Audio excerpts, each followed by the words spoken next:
Got the intro, Dave? I don't hear the intro.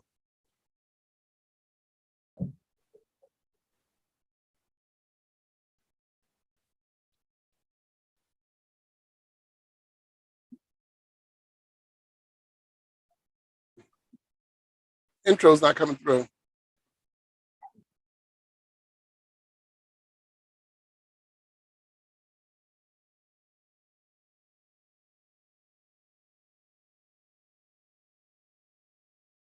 Oh, Scott.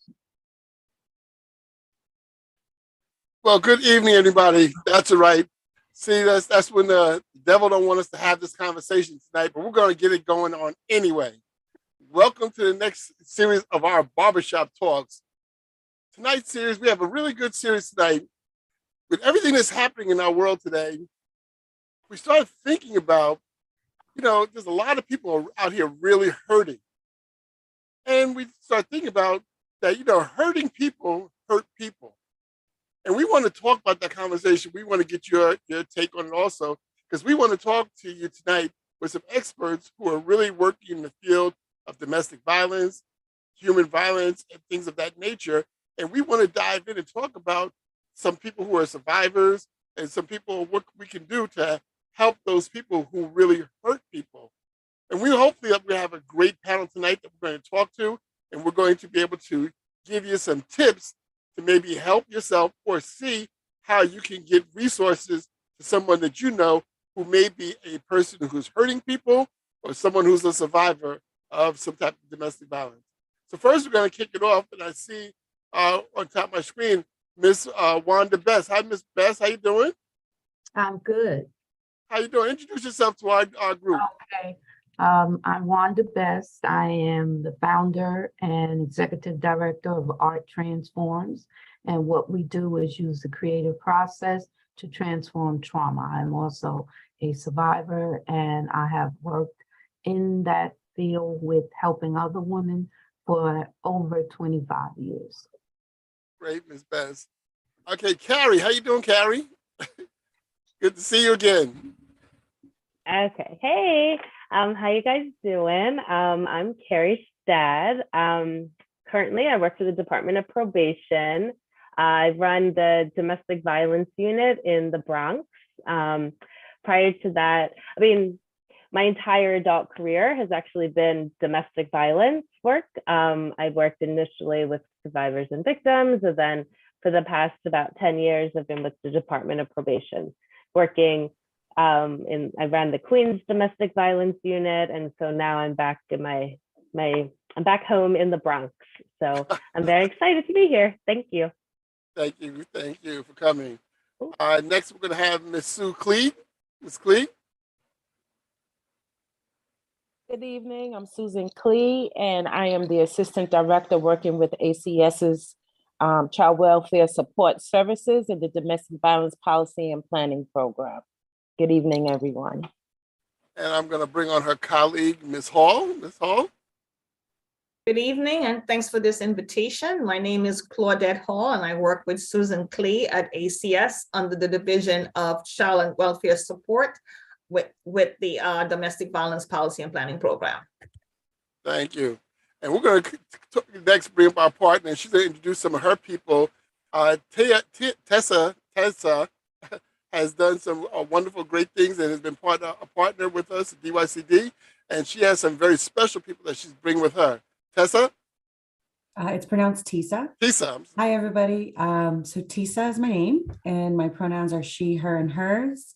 And I'm the executive director of outreach at the mayor's office to end domestic and gender-based violence. That's a very long name.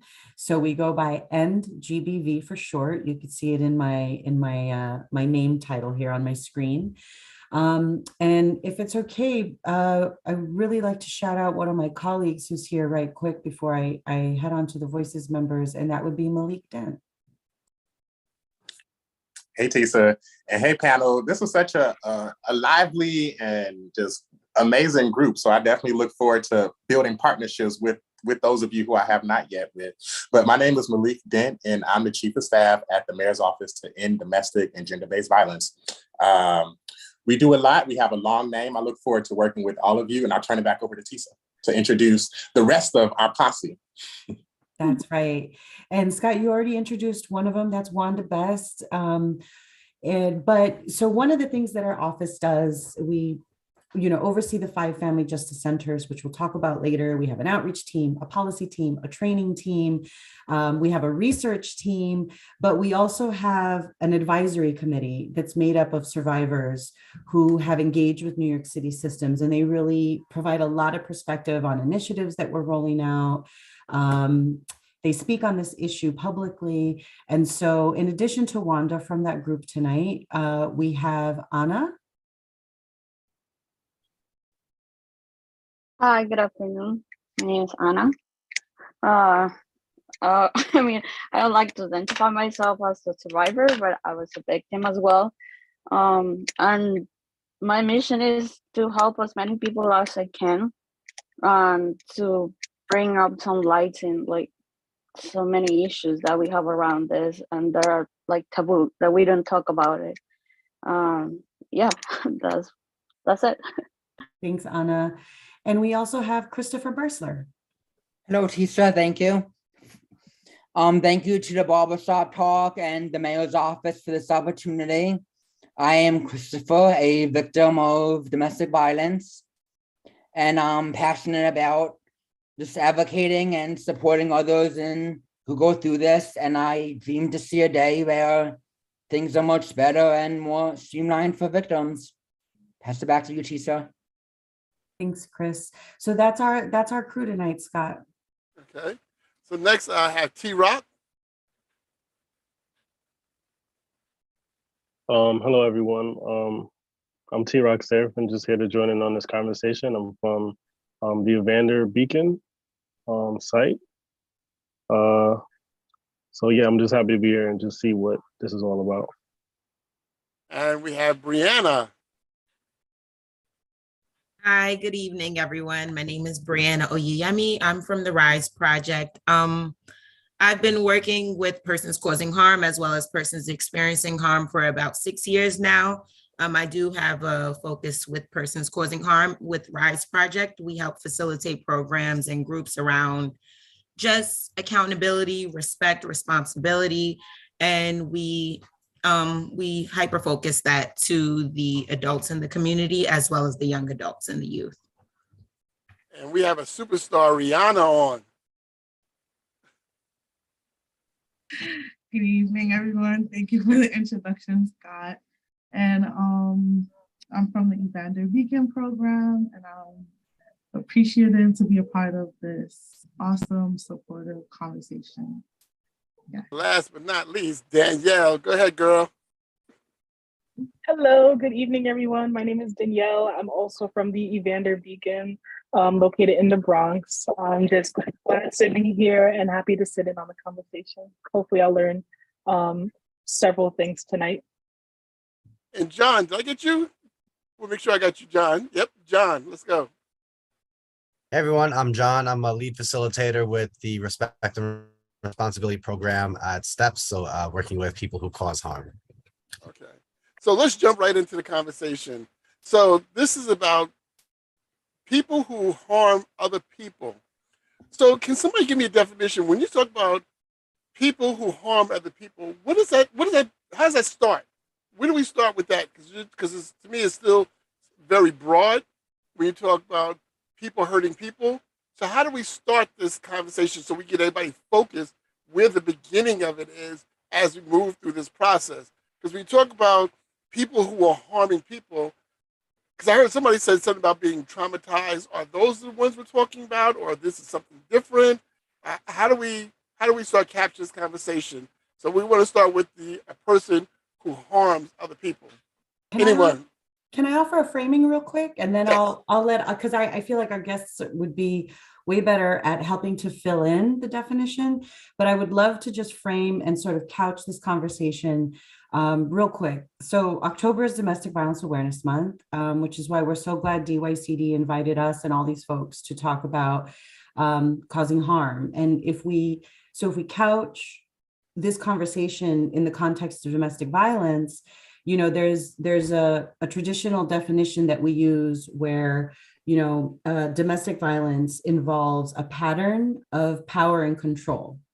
And the tactics by which someone uses to gain power and control over another person, typically within a relationship, right? They can look different. It could be physical, it could be verbal, it could be financial. They could use systems against you, but really anything. But what remains the same is that one person tends to have control over the other person. Maybe one person is afraid of the other, right? So what we're talking about is an imbalance. That's different from unhealthy or toxic relationships where maybe neither one's afraid of the other and neither one really has control over the other. They're just really volatile and unhealthy together.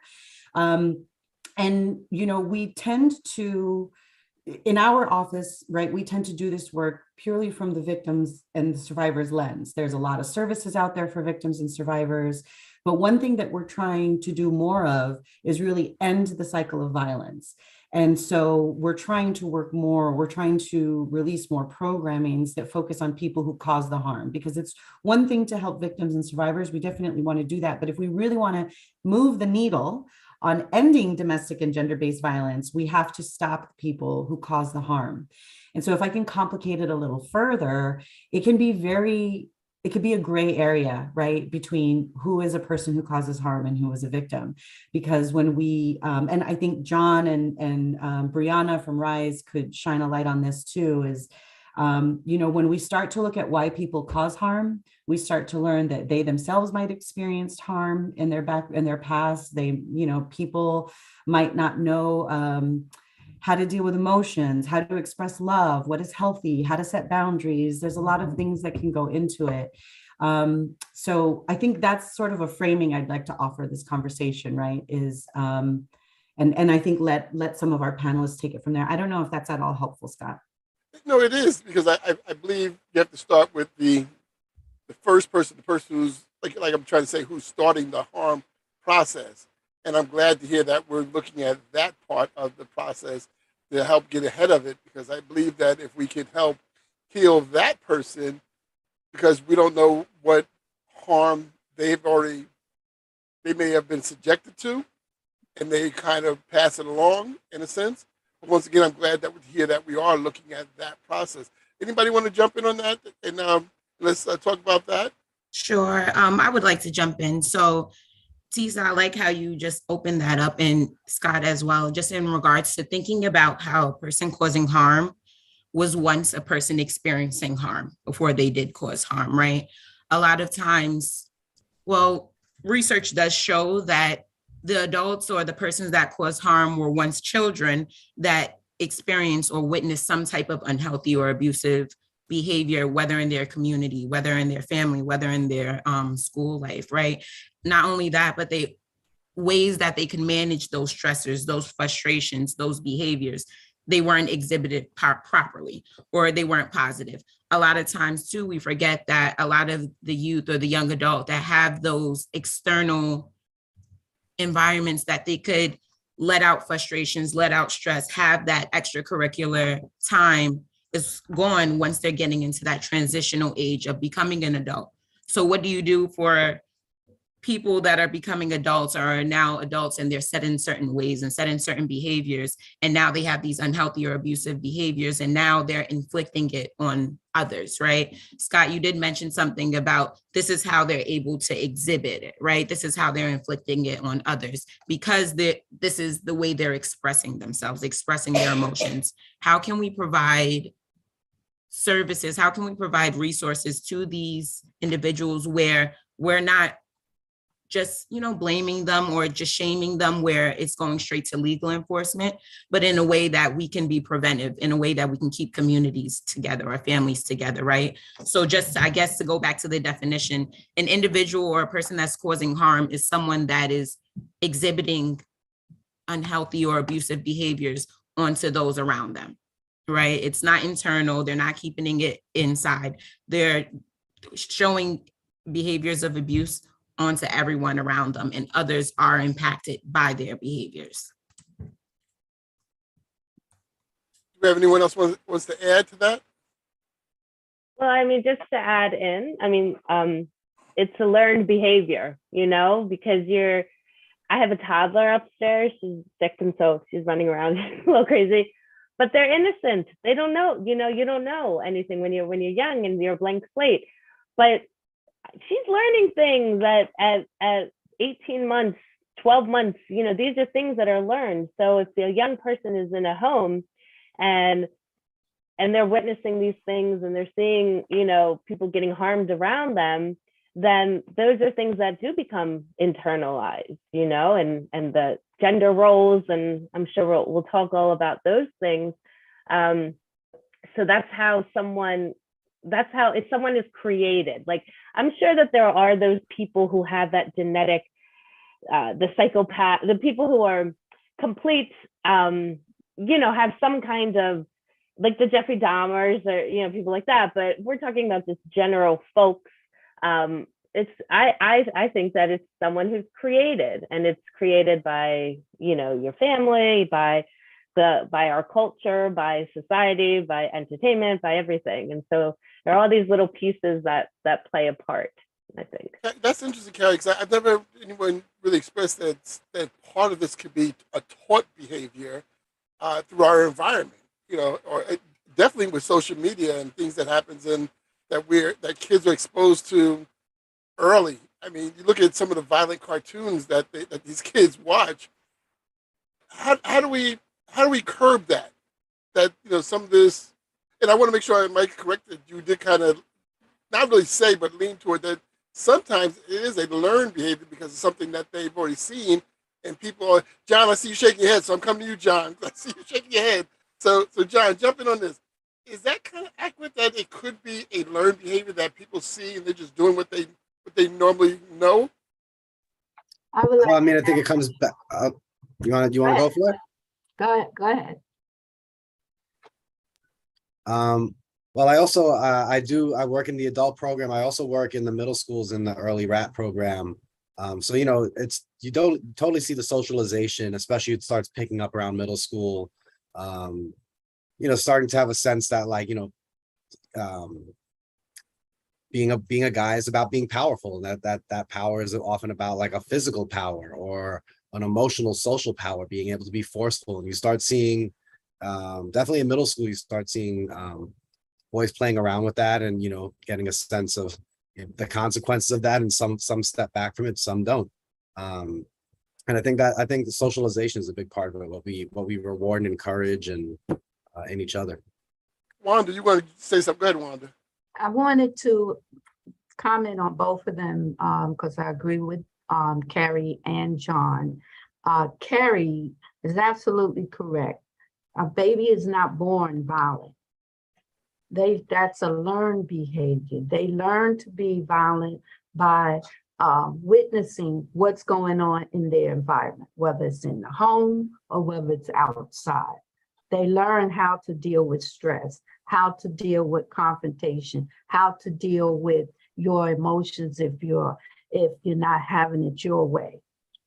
So you have to go back to the childhood and the environment that this individual grew up in. You got to get to the root cause of the problem, because then as they mature and get older and older, the problem just grow and grow if it's never addressed properly.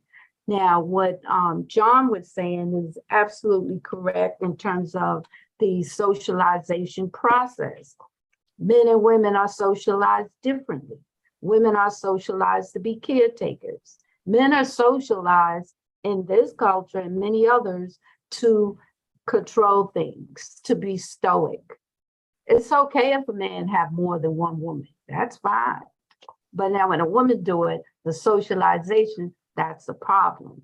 So even when you look at the videos and you look at the movies and, media, who do you see? The man that got a whole bunch of women, he's the king of the castle.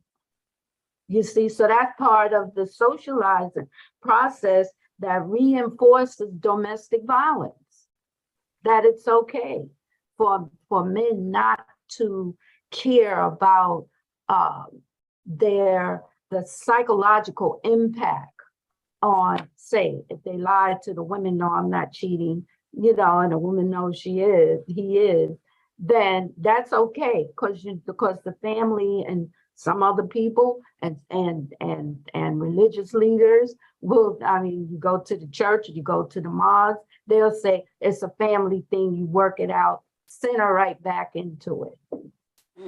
So it's reinforced on a whole lot of different levels, domestic violence. So Danielle, I'm coming to you because this sounds like I guess your generation, because you're probably younger than me. So is that accurate? Are you socialized in that way? That generation, is that kind of accurate? I think it depends where you're from and how you grow up. I don't think anyone is really dealt the same generic cards.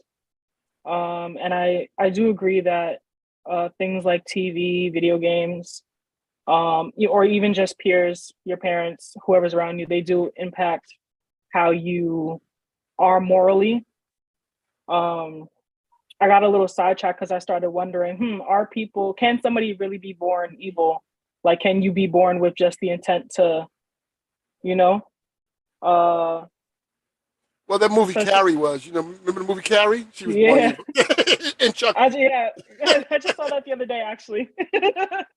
Carrie and Chucky were born that way. I just watched it again the other day. But Carrie was also abused by her I was just going to say that, Carrie. I was going to say she was not. Carrie was definitely a victim. Yeah. She was but Chucky wasn't. Chucky just came out. Chucky was cursed. Not real. Chucky was a doll. but I think even the play with the doll, it gives something to that effect also. And Malik, I see you over there chomping at the bit, but I want to go down to Brianna first. Then I'm gonna come back to you, Malik. Okay, Brianna. It's just so funny that last part with the Carrie. Even Carrie brought up that Carrie was abused, and it goes back to, I don't want to challenge it, but a person causing harm was once a person experiencing harm, right? And then two, I just want to speak about something that Juan just said in regards to just gender roles and the socialization. I do feel like that is something that is going on still, even in this present day, just being socialized into certain gender roles. But what I have found that I guess is a bit of an adaptation to this generation.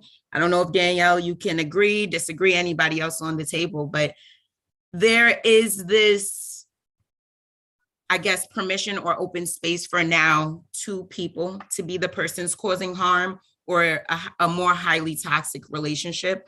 A lot of times I do come across a majority of men still, but I do come across a lot of women, a lot of mothers who are the person causing harm in the relationship, right? Who, whether, even if it's not physical abuse, whether it's system involvement, whether it's financial, whether it's because that when it's in the face of ACS, goes back to systems, goes back to other things, being the one that has your name on the paperwork, just all these things, the can of worms that is opening up with that. But just, it makes me think about how that socialization is still going on, but there is still power and control in every relationship, right? But I do find a lot of times I'm trying to find this gray area of, is this a power and control relationship, or is this a highly toxic relationship with two persons causing harm to one another? Well, next I'm going to bring in our Deputy Commissioner Mike Bob, and I see he wants to chime into the mic, and he is also my co-host who's coming in now.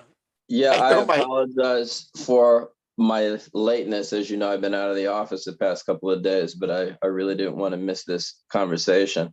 So at the risk of jumping in the middle, I'm jumping in the middle, and I want to piggyback on what Brianna and others were saying. So, I mean, there is that expression, and to me, it holds up: hurt people hurt people. And I think what I want to contribute and what I like about this conversation as it's already unfolding is we're not really scapegoating or blaming people or excusing behavior. We're just trying to understand behavior. And so as other people have said, children are sponges and they watch what's happening in the world around them. And I find sometimes in the office and when I'm talking with providers, whether it's about youth or about adults too, I will sometimes say, people are trying to make people may be trying to make the best out of the options they realize they have.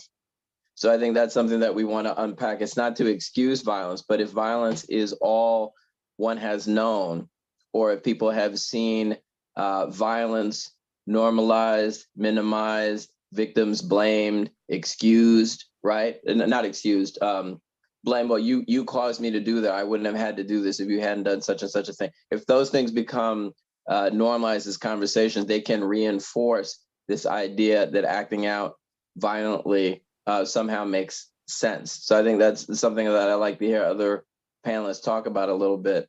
Again, we're not excusing, we're not blaming, we're really just trying to understand. The other thing I was thinking about, and I don't want to go too far off on a tangent, but we were talking, someone was talking earlier about the psychology and about being antisocial.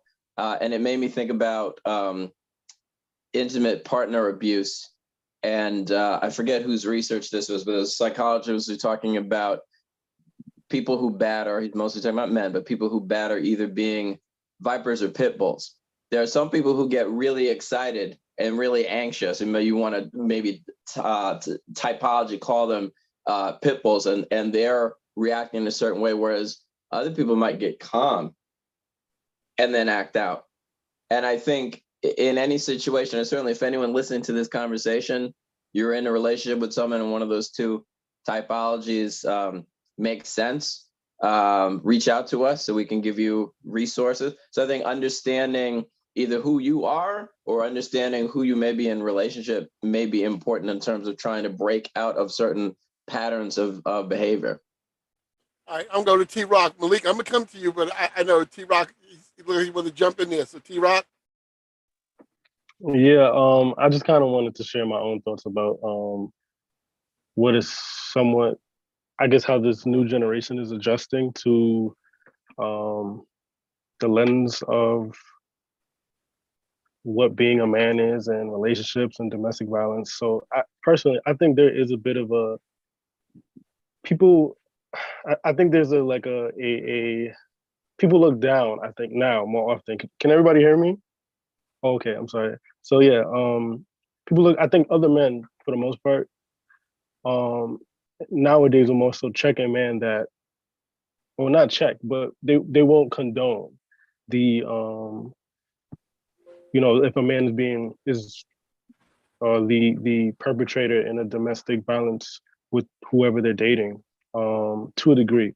But I do think, like, as we spoke about earlier about the psychology of even being a man and whatnot, and throwing your weight around, I guess. I think there's some things that haven't necessarily changed in the way that some women still view relationships and hitting a man sometimes, like in a relationship. Like this week, I've probably seen about like 10 plus women post something that's like some meme basically where they're just like, I hit men in a relationship and I don't care if I lose. I don't know if any of y'all have seen it, but I've been like astounded with seeing that all week. But for sure, I've seen it like trending. But in general, I know I've heard lots of women like in my age group, for the most part, when they speak about how they like, oh, I would slap them in the face for that, and like literally would slap people that they're dating or whatever, or people they're in relationships with, or hit them. But they feel like in the same sense, like as we spoke about the psychology of men growing up and being like, oh, throwing their weight around. It is kind of flipped a little bit where women feel as if, oh, you're a man, you should take that. Right. So kind of that's how they let out their frustration. I believe there should just be like strong borders about people not touching each other either, or just not feeling like another gender should take something that they wouldn't necessarily. All right, Malik, here you go. Yeah, and I just want to jump in this. I don't want to preach to anyone, but I definitely do just want to say that we got to be cautious generalizing. Like we can't generalize anyone based off of the generation that you're in, off of the gender that your perceived gender of this individual, off their actual selected gender. Like we just have to really be careful generalizing. Like like there's every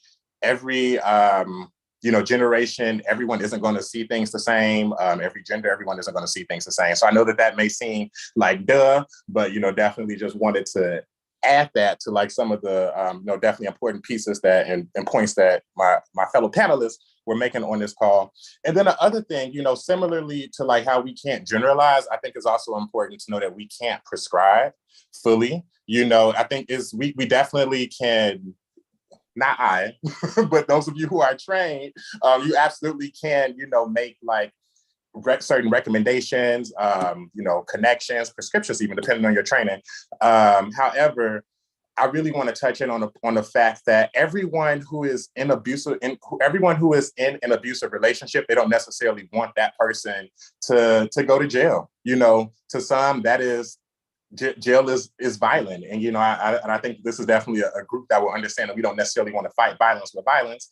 Now, on the spectrum of DB, definitely in my role, I've gotten a good understanding that there are certain individuals who have benefited. There are certain survivors who have benefited from,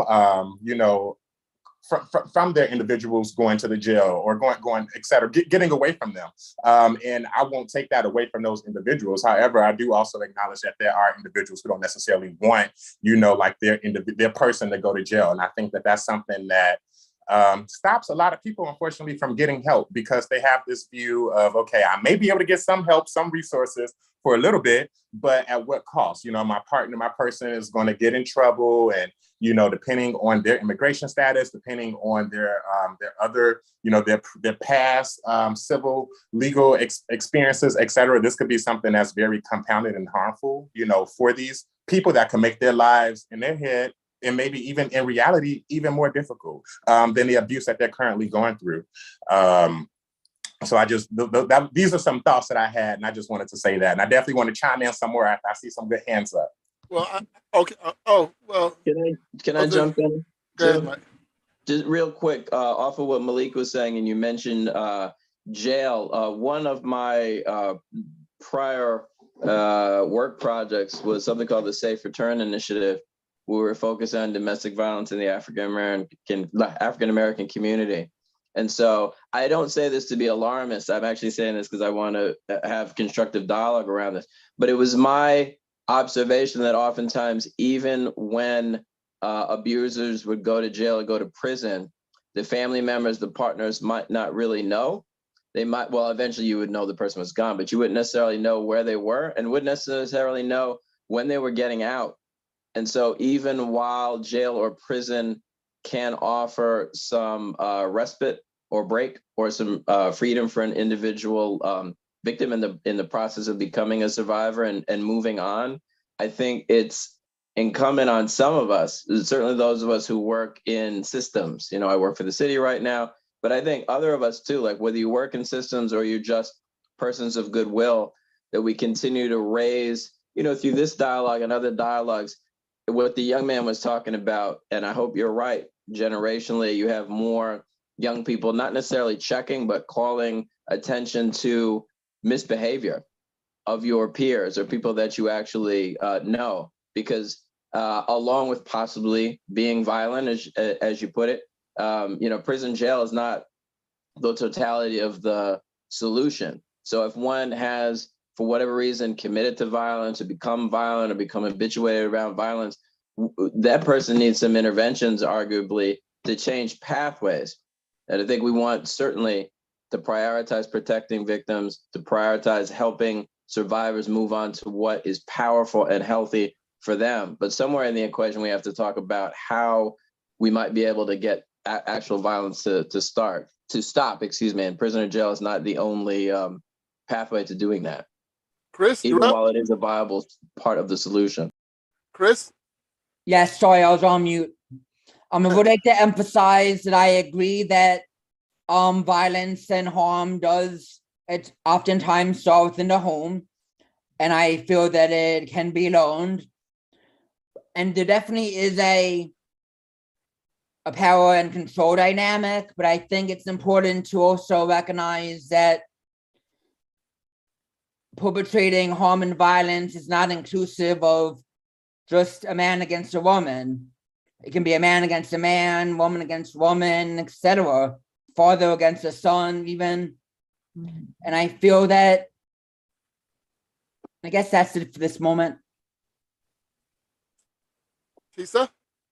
Yeah, thanks, Scott. So I wanted, let me lower my hand. Okay, so I wanted to throw a couple things out there that maybe we could pick up on. And so a lot of people have brought up gender and gender norms. Thank you, Malik, for setting up that conversation. So I know that this barbershop traditionally is a space to hold masculinity. So I think that we're coming to talk about men and masculinity, but I'm really glad Malik brought that into the space, because I think, so traditionally, right, like we've separated humans into these two categories. You're either feminine or you're masculine. And then over time, society has kind of favorited masculinity in a lot of ways over feminism, right? It's why, for a long time, women couldn't vote and only men could own property. And, and I wasn't there, so I can't really speak to as to why that is. Maybe because, physically men are seen as being more physically strong. And when humans were starting to create societies, like that was an important feature to have, right? To keep safe, to create safety and all of that. But it is true that in the research, the majority of victims identify as female, right? But research is flawed for many reasons. Number one, the only way you're ever going to get the truth about how much domestic or gender-based violence is actually happening is if you survey every person privately. Right now, the majority of our research is in studies and in police report data. And we know, as Malik said, not everybody's using law enforcement for very important reasons, or not everybody has the chance to participate in a research project. And not everybody has the education to be able to understand, like, oh I was a victim, or that was an abusive relationship. Like sometimes people don't realize those things until years after. So I have a couple thoughts, but one thought I want to offer, and this is something we've actually been talking about in our Voices Survivory Committee, is like, what would it look like if society held masculinity in a different way, and men felt safer coming forward to say that they were victims, right? Because imagine, so, the way we prioritize masculinity can be detrimental to men who then want to own their emotions and be sad and cry or be sensitive or want to report that they're a victim, right? Because those things don't make you weak. But for some men, I could see how they grew up in an environment where they're being messaged that it's not okay to admit those things. So that's one thing I just wanted to say about research and offer to the group about gender and like how the research might look if, we did encourage men to speak more openly about those things. The other thing I wanted to say is that people who identify as LGBTQ, especially trans, non-binary, and gender non-conforming folks, the research shows that they're probably more prone to violence, intimate and gender-based violence. And why is that?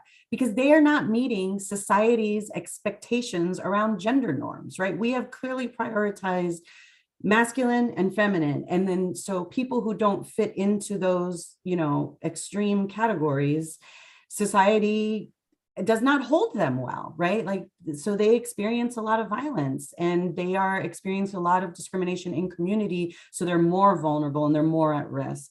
The other thing I wanted to offer was just a thought on language. So I don't know if a lot of folks know it, but we're using a lot of language that's couched within law enforcement systems. So we're using batterer, we're using perpetrator, and that's fine. You all use the language you want, but you'll notice that I use the language abusive partner or person who causes harm. And the reason I say person who causes harm is because I think it kind of helps to humanize the person above and beyond just the act that they've done, the abusive act they've done, while not letting go of it. They did this thing, but it's not the only thing about them. And also batterer is very specific, like batterer speaks to a very specific crime, which is physical violence. And we all know that there's lots of ways that you can cause harm. And then the final thing I just want to offer the conversation here is we've been talking about people who cause harm, are hurt people, have experienced harm. And that's what these We're going to say APIP a lot. So for folks in the audience, APIP is just short for Abusive Partner Intervention Programs. And that's what John is representing from STEPS, and that's what Brianna is representing from RISE. And there's something I really want to say that's important about these APIP programs, these Abusive Partner Intervention Programs. And Carrie kind of alluded to this too, right? Is like, who is a good candidate for these programs? So I want to say right now, the Abusive Partner Intervention Program that is live, that is happening right now in Brianna's program and in John's program, it's voluntary and it's community-based. This program is for folks who are self-identifying, who are saying like, I am causing harm and I want to change, right? And so they are voluntarily going to this program, which is free, by the way, but they are choosing to engage in this process. Carrie had mentioned sociopaths and psychopaths. There are people out there, I'm just going to say it, there are people out there who may not change, who may not ever change, right? They're not going to self-identify, they're not going to volunteer to go into a program, and a program like this may not be right for them. The city is releasing this APIP initiative in 3 phases. The first phase is happening now. It's called dignity and respect. And I'm sorry, respect and responsibility. I always get them confused. Thank you. I'm seeing heads nod. Respect and responsibility. And that's what's happening right now in community. It's voluntary, it's community-based. The next phase is called dignity and respect. That's court mandated. So that's for people who are engaged in law enforcement system and the court is saying you need to go to some sort of intervention program, right? So that's another opportunity to hopefully engage with folks who wouldn't self-identify and voluntarily go into a program. It's going to replace the old anger management course, because anyone who does this work knows that causing harm in a relationship is not about anger management. Usually abusive people are very good at managing their anger, just not with the person that they're in a relationship with, right? So there's another opportunity to work with people who may not voluntarily go. And then the third phase is called respect first, and that's preventive. I don't want to lose track of, like, it's great to work with victims. We absolutely need to do that. It's great to work with people who cause harm. We definitely want to do that. But the best thing is to prevent it from happening at all, right? Is to teach kids, because how many people here were taught how to be in a relationship? Right? Not me, and then the other thing is just that it doesn't happen like this. Like, hi, my name is Tisa. Nice to meet you. We're going to fall madly in love, and then I'm going to ruin your life. That's not how it happens. It happens over time. You don't see it coming. Sometimes it builds over time. And then before you know it, you're like, this is an abusive relationship. So I just kind of want to bring it back to the point of, like, I don't know if John or Brianna have anything to add about, like, who is this current APIP programming for, and who is it not for? Like, who's a good candidate and who isn't? So John, I feel like you will add, being that it's coming from STEPS. Now, in regards to the RISE project, currently we have 2 programs going on, one in South Bronx and one in Brownsville, Brooklyn. You kind of hit it on the nail in regards to the ideal participant, well, lack of choice of words with ideal, but this, like you said, it is voluntary, right? There's absolutely no mandate to it. Not only that, if they do miss sessions, there's no type of punitive action that we as facilitators or case managers are going to do against them, right? So we allow that. That has been a bit of a gray area when working with systems, but at the same time too, we do want to allow that space where you're coming to make change on your own voluntarily before there is some type of involvement. The participants we do have, there is no specific gender that is requested, that is required. And we are respectful in the first week in regards to making sure that we respect everyone's identities. I would say, I would definitely highlight the participants we do work with are 18 and over. They all do have to be legal adults. There is no cap on that. Aside from that, it's pretty fluid in regards to, because it is voluntary, it is not mandated. Aside from that, we have logistical restrictions in regards to, like, the area they reside in. Like, for example, we have Brownsville, Brooklyn. So of course, residents of that neighborhood would attend the group that we have in that neighborhood. John, I don't know if you want to add anything. And before we go to John and Mike, I just wanted to add to what APIP is not. It is not couples therapy. This is not a remedy. I will say, like, on the victim services end, we get a lot of victims who say, like, I don't want to leave my partner. I mean, that is a lot of people's plan, is to leave, but a lot of people show up and say, I don't want to leave my partner. I just want the violence to stop. We never put a victim and an abusive partner together in the same program. That is not what this is. Just to clarify for anyone in the audience too, who might be thinking like, well, what is it? It's a solo project that they have to go through on their own. It is not safe to do that kind of work with a victim and an abusive partner while there is this control imbalance. So I also just wanted to clarify that too. That Yes. It's a solo program. Yeah. And just to add to that, in regards to that, I once again, I don't ever speak to the person experiencing harm that is engaged in the relationship with my participants. And when they are in the room, just, I guess, from what I can say, when we are in group and they are speaking of their partners, they are held fully accountable. Even from other participants, we make sure to have that type of energy in the room, just because of certain themes or certain behaviors that may come about in a group like that. John, you gonna say something? So I do more of the facilitation of the program. Like we have Alvaro that does more of the program and the intake and things like that.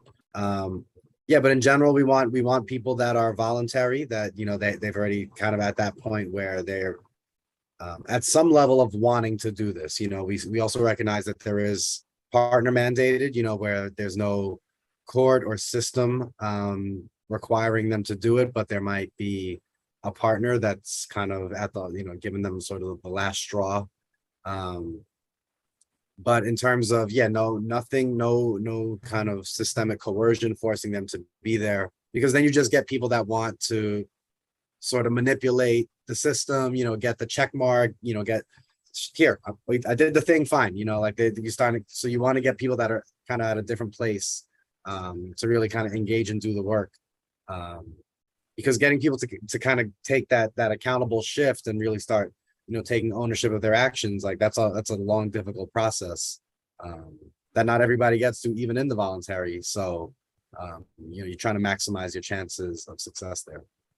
I would agree with you 100%, because I know sometimes when we get fathers who are DV mandated, and once you get to talk to them and see what's going on, you say, this guy he doesn't meet the DV criteria.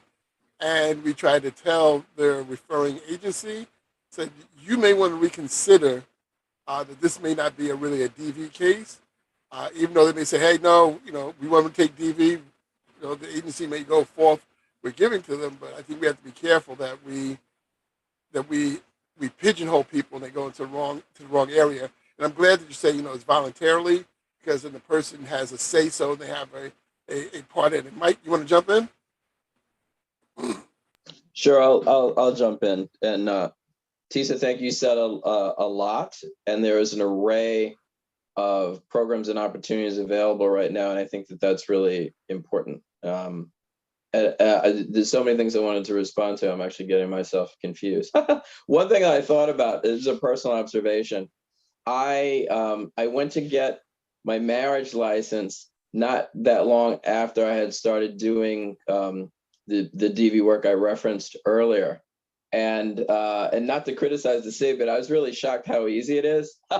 Like you were saying, that no one teaches you how to be in a relationship. I put my hand up at that point too. Like I thought, well, they're going to give me something. No, go and get married, and you say it's going to be forever or whatever. So, you know, you're just putting it out there in the universe. Maybe one day we'll all be able to work on some sort of pilot initiative around when people are committing to what's of significant entangling of lives called marriage. But I wanted to speak briefly about the notion of the barbershop, which you said is a I can't get your words right, but sort of like a masculine space. So we knew since the pandemic started and since we started this, that there was an opportunity to try to speak principally to men and principally to men with low household incomes about issues that may be poignant and pressing in their lives. And part of why we wanted to do that at DYCD was to try to reach some of the folks who are least likely to come in for the services that whether DYCD funds or other folks fund, and know that help is available and resources are available. So like this voluntary program you're talking about is one of those many resources that are available. So I'm looking for all of your guidance and assistance as we try to thread a certain kind of needle that I perceive anyway. One is whoever is listening today, talking to individuals and the importance of us as individual actors being accountable for what we do and say today. So whatever we learned before, whatever we saw in the households growing up, who was or wasn't present in the household, however we were treated, how do we want to hold ourselves accountable? And at the same time, reconcile and consider the larger world around us. And I appreciate, Tisa and Malik, both what things you were saying about gender and gender identity. And I think what I observe is men and women alike and across gender identities, there's this prevalent thing or historical thing called male socialization, which has influenced us, as some folks have said, to think that certain modes of behavior, and I've heard parent control reference already in this conversation, are advantageous and better, and that impacts upon whether we're younger, whether we're older, whether we self-identify, how we self-identify. There's choices we can make about how we want to react to this prevalent socialization, which by my read, there's a thing called male socialization. So can you help continue to guide this conversation? How do we hold ourselves accountable? How do we give space for our own individual identities and realities? And how do we wrestle with, if there is such a thing as male socialization, how do we wrestle with it? I see, Sue, you want to jump in on that?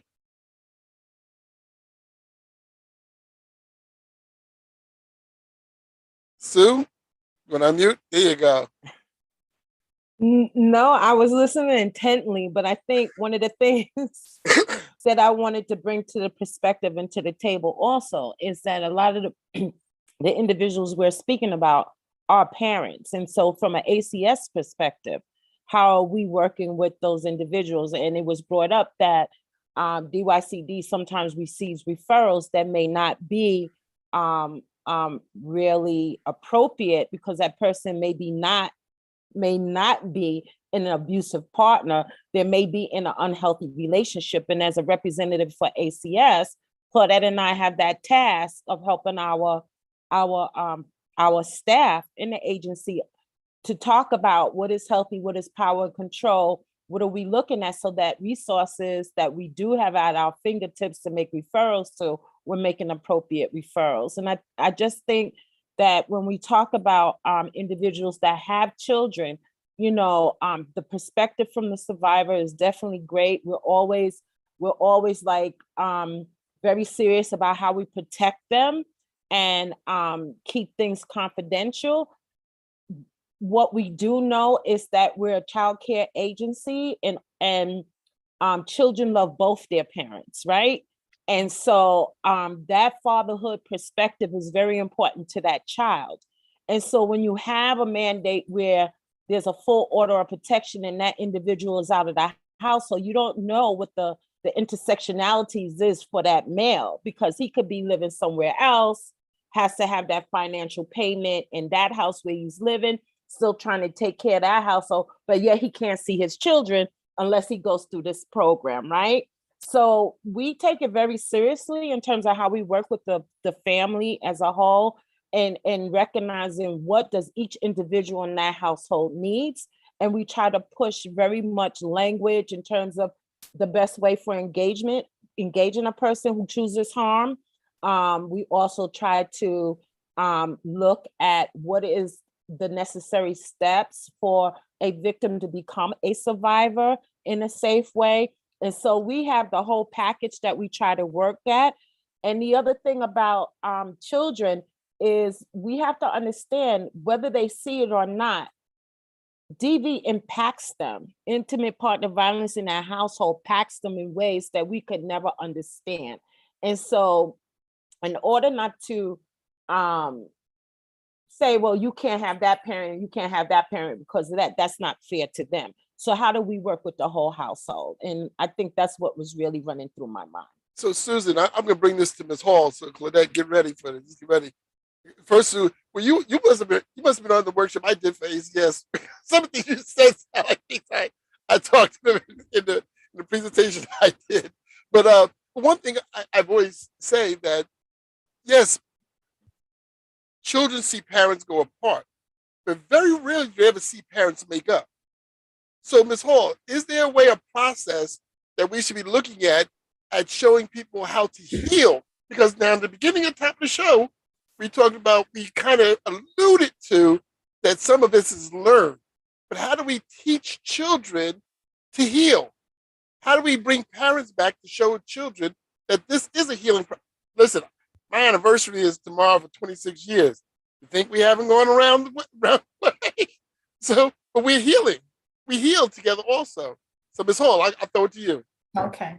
So for ACS, the nucleus for ACS is that we're a child welfare agency. Children is the nucleus of who we are there to protect and to be a part of families safely. In terms of when we're looking at parents, although a parent may be having a domestic dispute or whatever they're deciding, our position is to see of the two parents who can safely care for that child while that child is in that parent's care. Now, to heal parents is a decision that they would have to come to together to recognize that their child in their family is the nucleus in their family. And the decision to say, I want to make a difference in the life of my child is where that parents have to first come from. But the coming from stems from recognizing that what brought them to the table at ACS and what they want to change. So is that change agent, that person has to be at that point of the stage of change. Do I want to change? What will the benefits of change mean for myself, my child, and my family?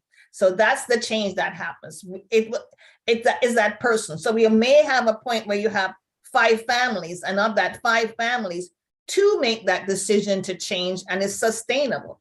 The other 3 try, but it's not sustainable. It doesn't mean that they can't do it. They're just not at the point of readiness. And I don't think as a government agency, we could become that person to say you must change, because it has to be that individual who looks at themselves inward to say, I want to make that shift for myself, break whatever cycle it is to make it better for my child, my family, even if we're not together, but I am the parent of this child and I want to make that difference. So we got a question from our audience, and it's saying, what's the difference between DV and an unhealthy relationship? You'd have to ask that one? the people Who's in the that question posed relationship. to? I'm throwing out to the group because it came from YouTube, and it basically says, when so many different types of harms, how can we determine it's DV or just unhealthy relationships? So So we have a definition that our office uses for DV, and we post this on our social media sites, which is NYC and GBV. And the way that we define domestic violence is a pattern of abusive behavior committed by one partner in any kind of relationship in order to maintain control over the other. Domestic violence can happen to anyone, regardless of age, sex, gender, etc. So that is the definition that we have for domestic violence. And in terms of, I believe the question was like, what is the different type of violence, or like, what is the difference between like a bad relationship and domestic violence? I will say that, we have resources such as 311, as well as our Family Justice Centers, which can definitely direct you or anyone who is considering this, like, or thinking like, okay, like what am I going through? This doesn't feel normal, like, but what is it? We definitely have resources to talk you through that and to connect you to more personalized resources by calling 311 and asking to be connected to your nearest Family Justice Center. Man, we got all kind of hands up. Carrie, John, and then Wanda. Okay. I'll just say just real quick, it's, I think it depends on, it's different for every person, every relationship. But I think and now I don't remember what I was going to say because I was listening to Malik because I wanted to hear what he had to say because I was listening. We always teach our guys, instead of listening to respond, listen to understand. And that's what I was doing. And then I forgot what I was going to say. So Carrie, I'll throw it back to someone else. Well, Carrie, hopefully maybe I can spark it in you. Because sometimes as a social worker or caseworker, I'm determining the treatment for this person or this case in front of me. So I don't know if that helps bring back some memory to you, because that's what I see kind of question is that, once again, here I am, a professional, I have my degrees or whatever they be, and I am determining what this person should take going forward. Does that help you a little bit? If not, we can move on. Yeah, well, that just brings up something different. But yes, probation, maybe people don't really know, but it is client-centered. Like there's been a lot of progress. I wouldn't be working there if it wasn't more of a progressive type of department, but it's still law enforcement. So it's still law enforcement, but it's client-centered. So you got to meet a person where they're at. And it's all about choices and, and then every relationship is different. So it's however that person defines or, their relationship. John, can you just pause? Because I want to go to Ann. I really want to get Ann's perspective of a lot of this. So Ann, you want to jump? I'm going to let you jump the line, Ann. So you've been real quiet. Ann? Are you talking about Anna? Anna, I'm sorry, Anna.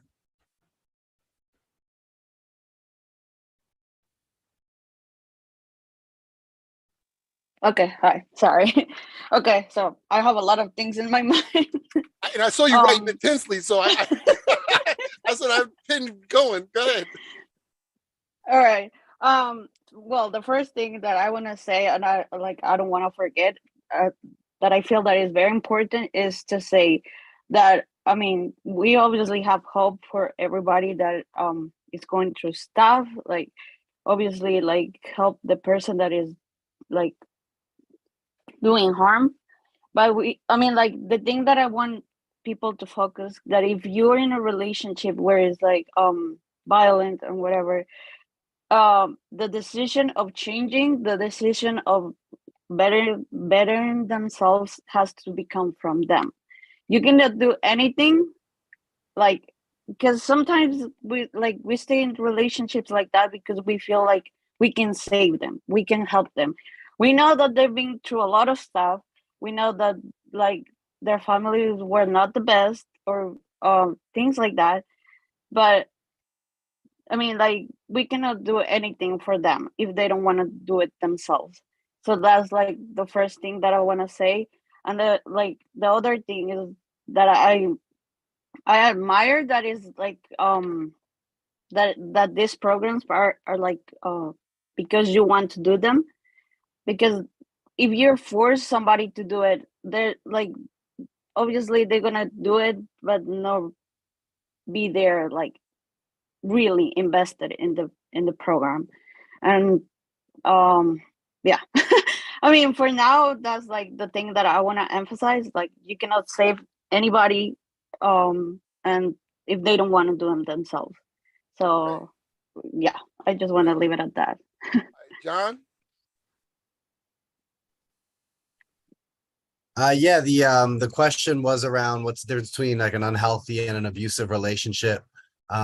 If you want to give me the screen sharing, co-hosting, I can show you a graphic that I use when I'm in the classroom with the kids that kind of shows the spectrum. So basically, to simplify it, we talk about power. So, in a healthy relationship, let me see here. All right.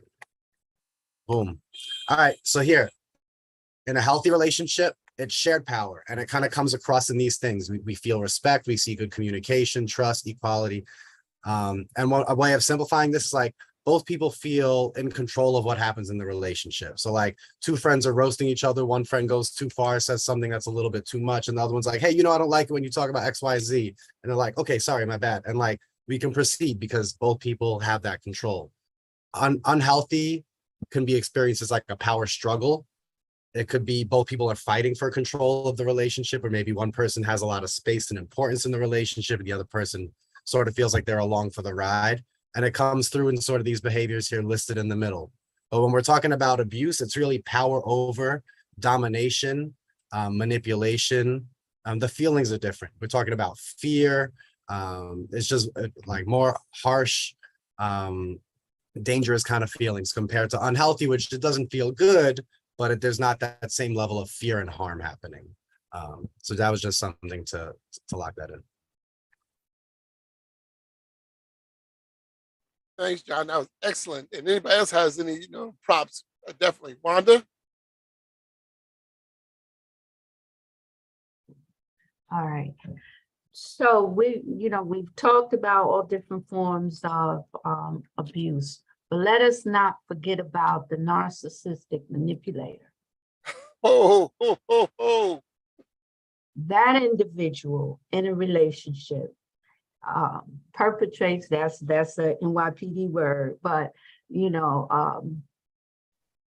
it's a form of violence, psychological violence, where you have an individual in a relationship where the world evolves around him or her. It could be a male or a female. But when you go to the root of the problem, these are individuals that as children did not get the emotional support or bonding or connection with their caretaker. So their emotions are stunted. And you find these people in relationships. What happens is they develop a way to manipulate other people to get whatever they want. So when they're in a relationship, it's not about love. It's about what this relationship with this person, manipulation, relationship, it hurts deeper. And that pain lasts longer. And you can't see the scars because the abuse is psychological.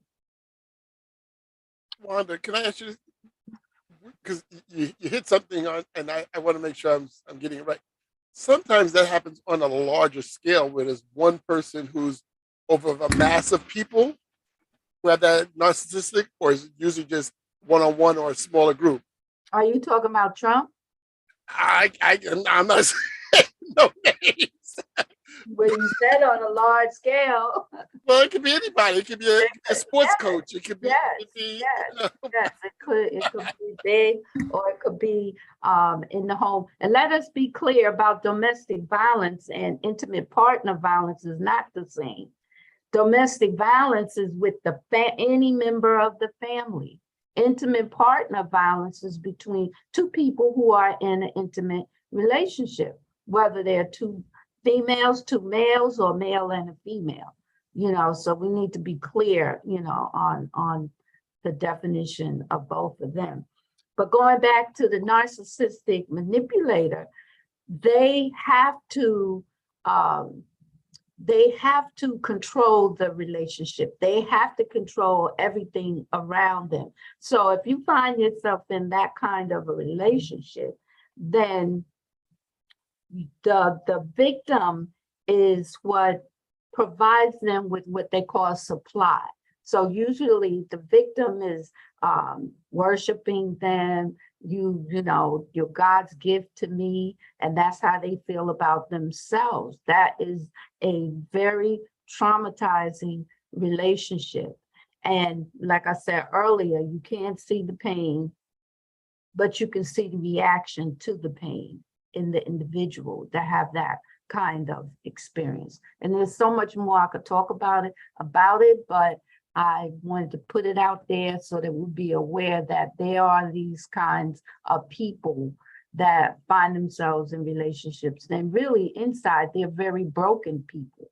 They don't know how to love because they never was emotionally connected.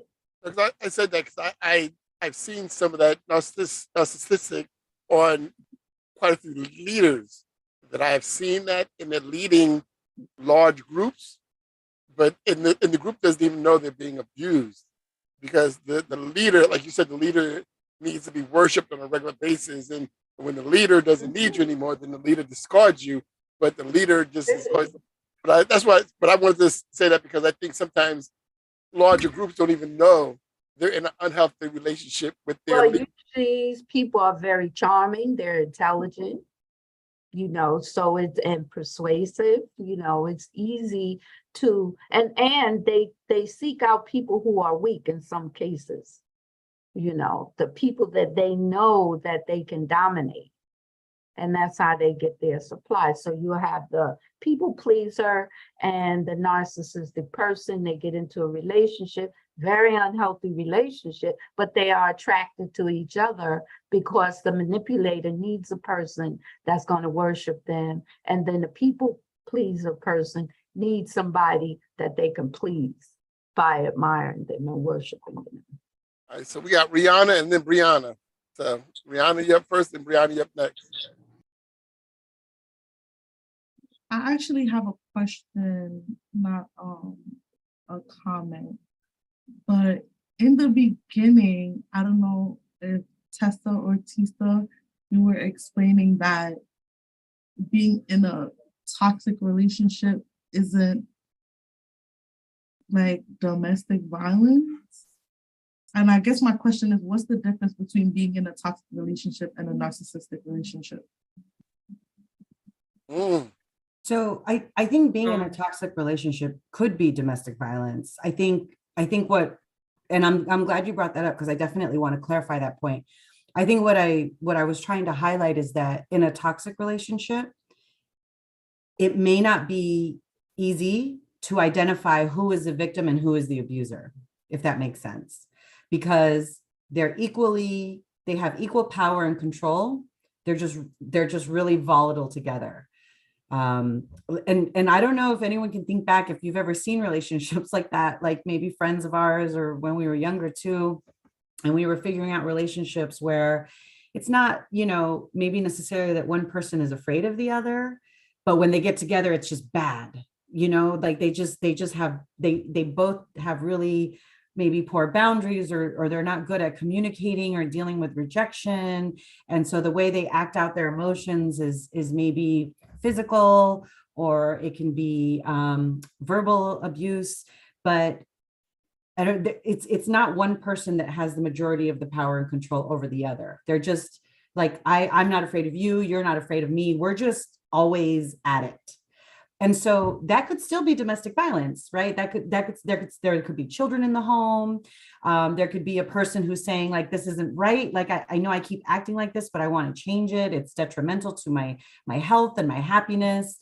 So I want to stray away from saying it's not that it's not domestic violence, like violence is violence. I just don't know that if it would fit the traditional paradigm of there's an abusive person and a victim. You know what I mean? Because they're both abusers and they're both victims at equal amounts. Does that kind of help? It did clear up a little. I'm only asking because in this generation, it's more so toxicity that I'm seeing rather than, oh, I'm in an abusive relationship. Not saying that it's non-existent, but this is just what I'm seeing more. And I definitely think that social media does play a role, but I think what also plays a huge role is perspective, because your definition of love and how you show love is different from mine and how I may receive love. Absolutely. And it's not like we're taught how to have those conversations and express ourselves in that way. And I also want to say, Rihanna, I'm glad you asked that because it's helpful for us, like, to clarify as we do this work and as advocates. It doesn't mean that toxicity is a good word for it, by the way. It doesn't mean that that's less harmful, because people can still be deeply affected in negative ways by those toxic relationships, right? Like, people could still die, people could still get hurt, situations can still get blown up. So they're still not healthy. And there's still consequences to that, but it's just different because, one person may not be like, well, I'm the weak one, I'm the victim, I'm the one, right? But those things can still be equally dangerous. Can I add to that? in regards, I saw John just said something in regards to, I guess, toxic in relation to unhealthy. Just, I guess, to clear it up, the difference between an unhealthy relationship and an abusive relationship, or for what you said, a toxic relationship. So a toxic relationship can be unhealthy or be abusive, right? But the defining element is the power and control that can happen. Let's use communication, for example. A healthy relationship, it's effective communication. Even if we have some type of disruption, we come back to it. We're able to, get back to an even playing ground. Unhealthy relationship, we're not able to effectively communicate, or we're starting to do silent treatment to one another, or we're blocking one another. If we're using social media or what we're into right now, right, we're blocking one another. We're doing silent treatment. We're doing things where we're posting posts on social media versus effectively communicating with our partner. But then that defining element that changes it into power and control is when communication becomes hurtful, or it becomes insulting. It becomes emotional abuse. It becomes mental abuse. It becomes demeaning and degrading to one another, right? There's this certain type of mind, as somebody said, John, you're right in my mind, because I was thinking about the spectrum too, but weaponized communication, right? I know the buttons to push. I know how to set you up. I know how to start your day off the wrong way. I know how to end your day, right? In the same way, I know how to be that vulnerable partner to you, and I know your vulnerabilities. Now I'm using it as a control tactic, as a power tactic. And that's that defining element. It's still unhealthy to give some form of silent treatment to your partner, or to block them, or to do things like that. But the defining element is when I'm now basically using power and control over the things I have over you as a partner. I know you're vulnerable in these certain things, so now I'm using it to my advantage. I'm making comments of that. Even if I'm doing subtle things, right? And that's how you can define whether this is unhealthy or now this is abusive. This is where it's becoming other behaviors where now I'm affected long-term, right? So is that making you a narcissist? Well, narcissistic behaviors and narcissism is its own umbrella of things. I'm sure other people can agree with that. But I will say narcissist individuals are individuals that cause harm on a different level, even if it's not in an intimate relationship. But I would say if it comes in regards to an intimate relationship, more than likely it's an abusive relationship.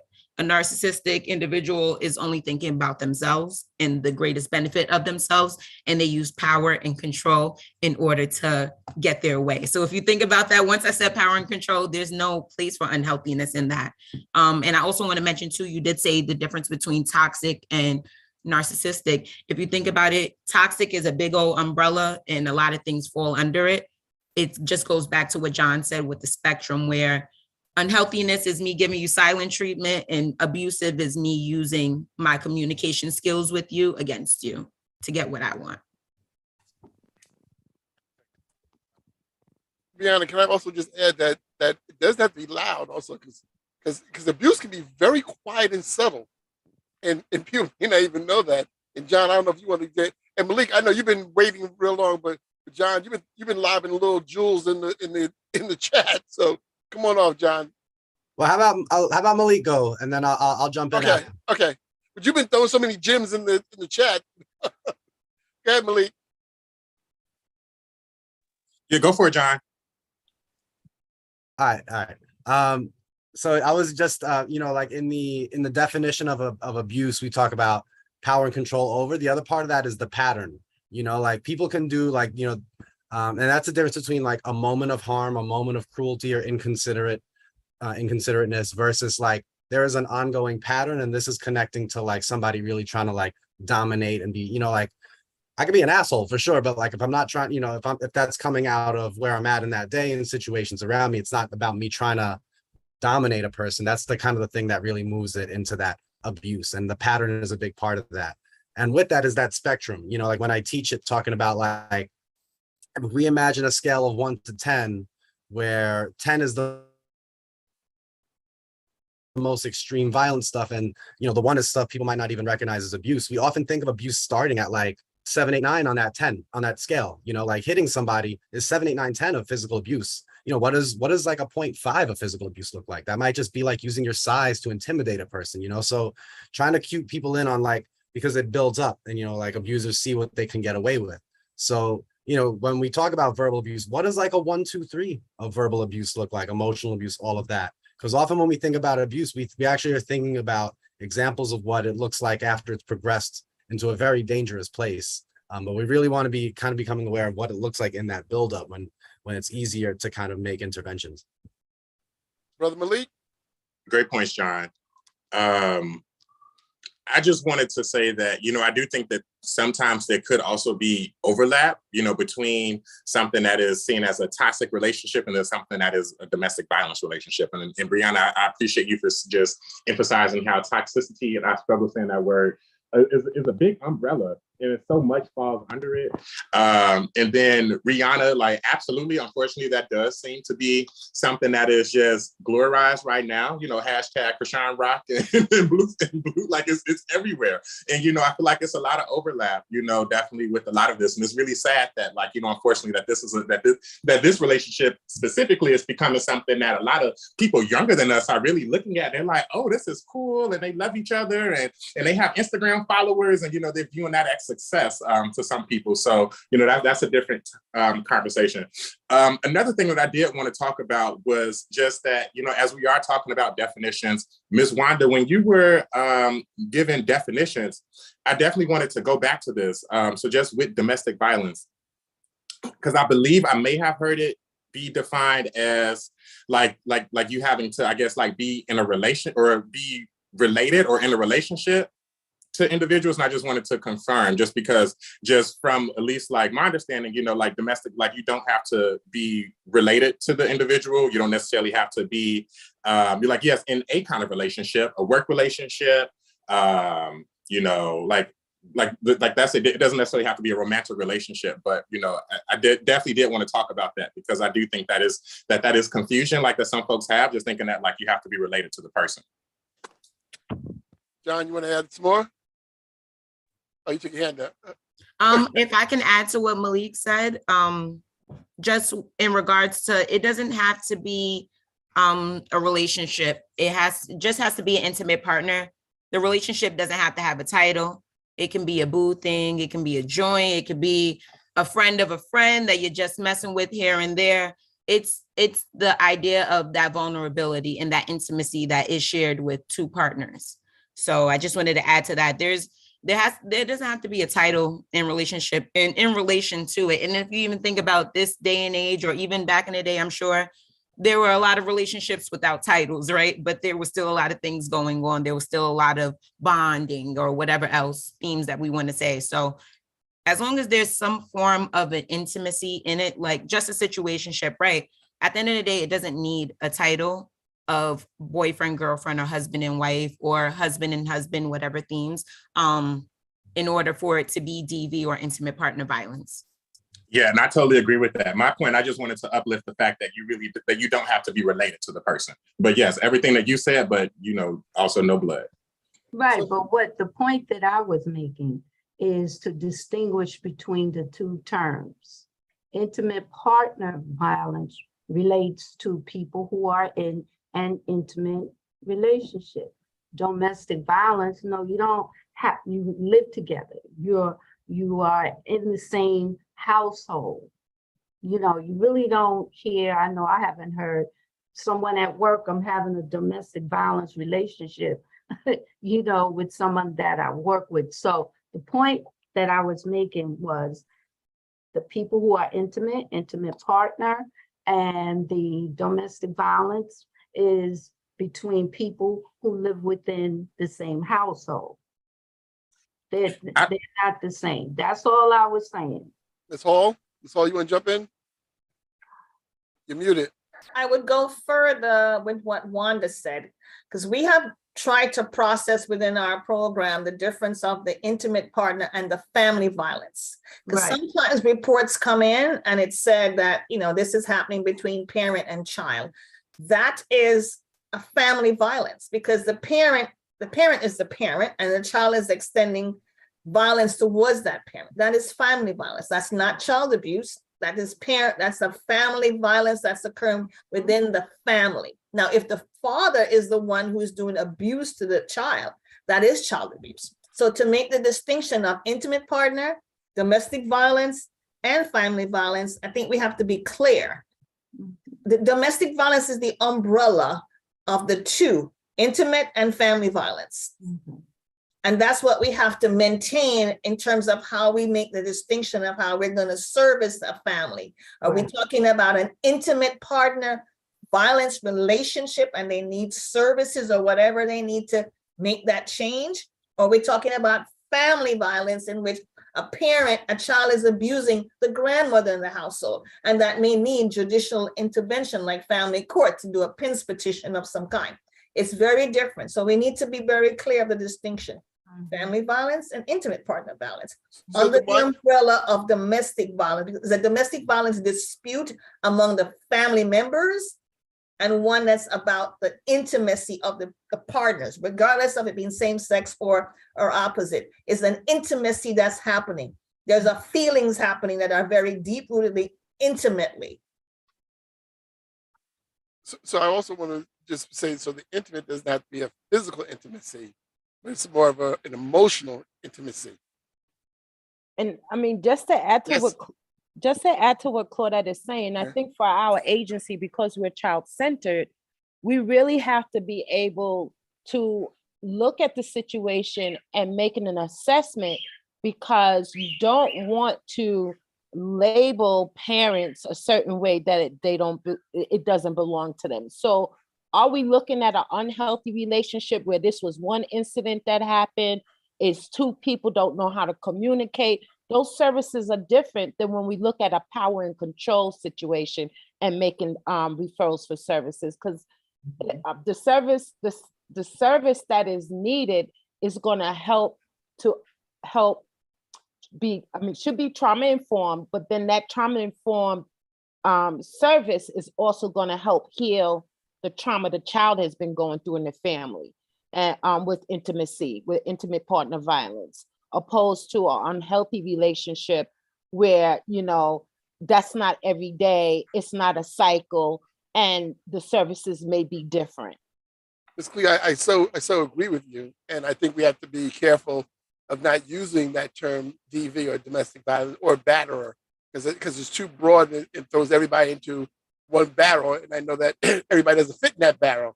Carrie, you want to jump in there? So I kind of want to rewind back a little bit to something that John was talking about, if that's okay, just real quick, just to give an example of something. Because John was talking about how, like, what does a 1 and a 2 look like on that spectrum of the 1 to 10? And so with regards to an abusive relationship, so I think it kind of boils down to like the intention, in addition to pattern of behavior, but also the intention of what that person was doing. So, my partner comes and picks me up from the train every night when I get home from work, and they're so loving, and this is just such a great thing. But then the intention of the partner doing it could be that they just are doing it because they want to spend time with their partner. They want to walk their partner home. But then the abusive part could be their intention is they want to see, well, who are you hanging out with? Who are you riding the train with?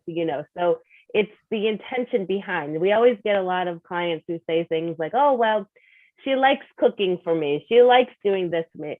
And so if she's doing these things because she wants to and not because she feels like she has to, then there's nothing wrong with that. It's that when there's the intention behind, that she's doing this because she has to, or because she's a woman and she's my wife or she's my girlfriend and she must do these things. So I think that looking at like the intention of what your partner is doing, with social media too, like there's just so much that could be abusive and we don't always see the signs because we're seeing it. Oh, there's that person's so loving. They care about me. That's why they're doing this thing. So I think it's important to look at those like 1 or 2.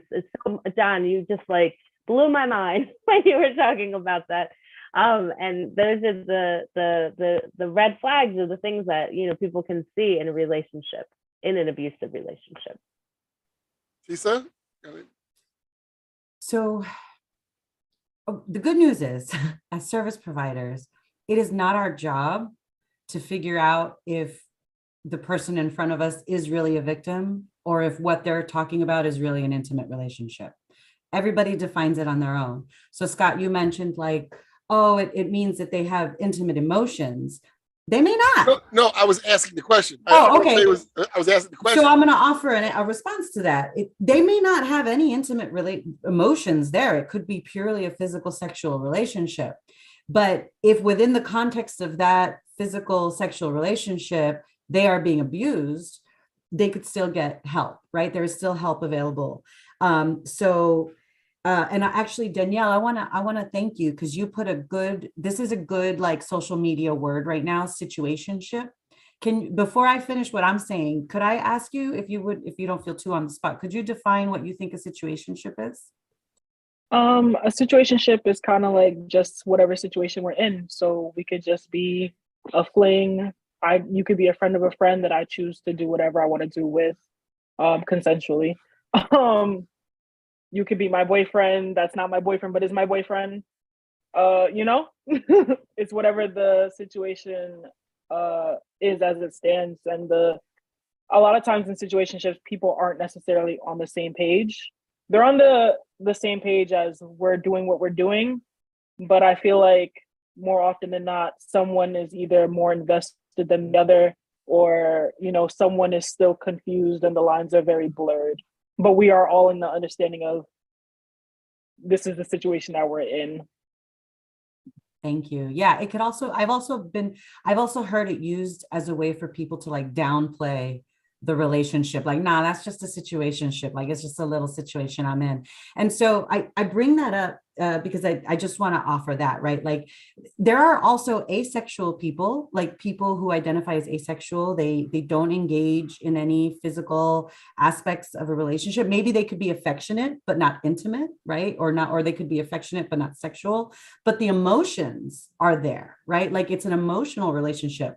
And in any one of those that I've described, that it's a situationship, an asexual relationship, a sexual relationship with no emotion, but it's really just a physical attraction. Like, in all of those have all of those could be abusive. There could be opportunities for somebody to cause harm in any of the situations. And the reason also I bring that up is I also wanted to rewind with Carrie.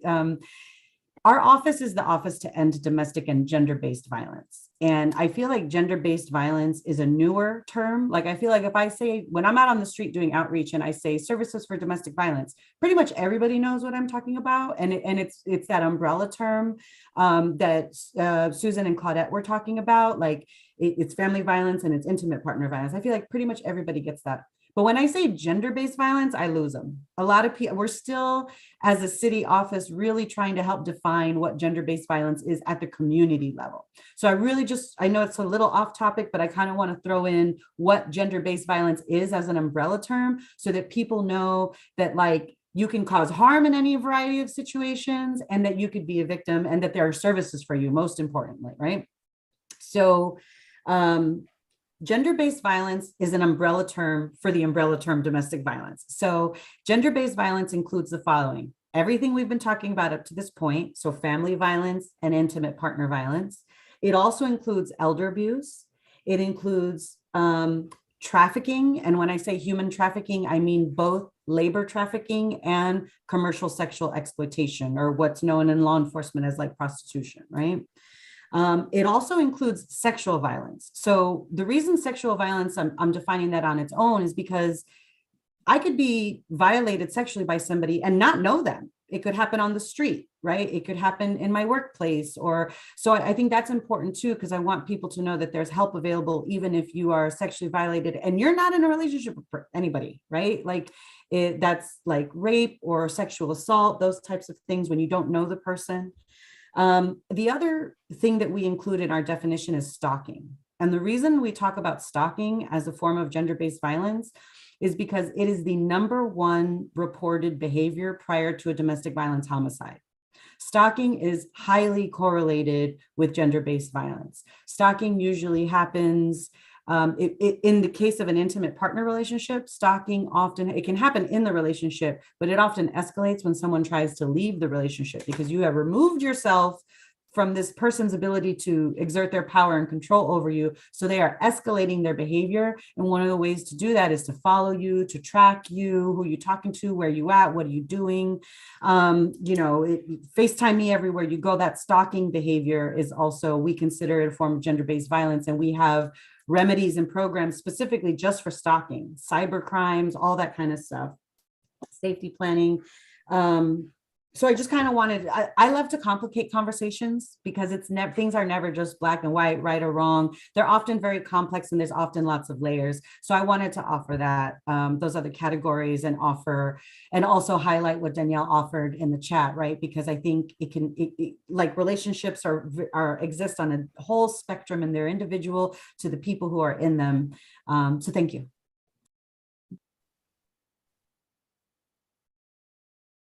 All right, folks, we got to get ready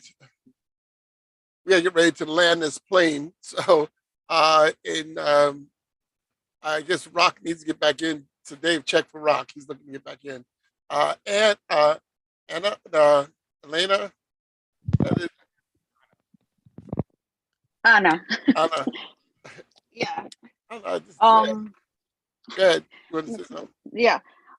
So I really have to go. But I just wanted to say, like, on the scale of 1 to 10, like we've been talking about, you don't have to wait until like things get to a 6, to a 7, to an 8, or a 10.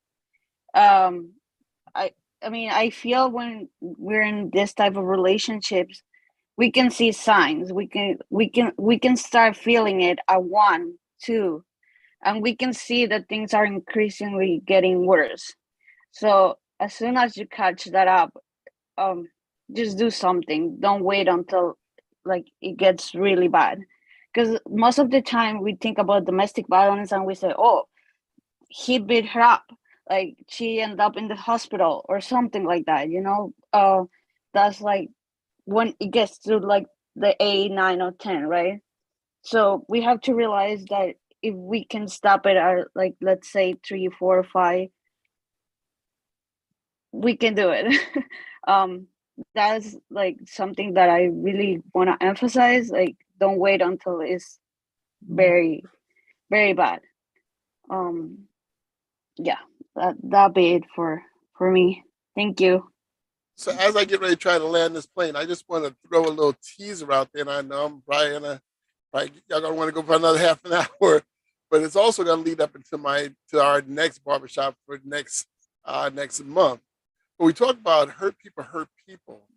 So somebody, as we close out, can somebody tell me, when you have community violence, that you have Black men hurting Black men, Black women hurting Black women in the community, when you have people of the same organizations or a culture, they're hurting each other.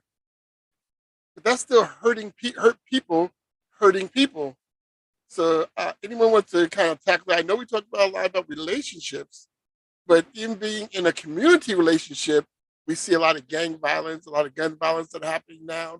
We see a lot of our young people who look like each other hurting each other.